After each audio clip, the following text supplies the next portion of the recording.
It may seem like science fiction, but engineers at Texas A&M University have invented a device that responds like real skin. The biomedical engineering department at Texas A&M is revolutionizing the way people heal from their injuries. By using nanoengineered hydrogels, researchers have developed a 3D printed electronic skin, or e-skin, that can flex, stretch, and sense like human skin. The wearable device is an adhesive material that can monitor motion, temperature, heart rate, and blood pressure while helping users improve their motor skills. Its uses range from robotics, prosthetics, wearable technology, to sports and security systems. Dr. Gaharwar says the device will open new possibilities for human-machine interaction as well.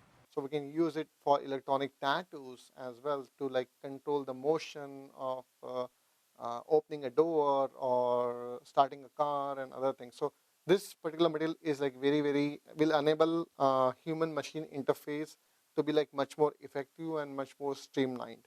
For 6 News, I'm Andrea Uribe.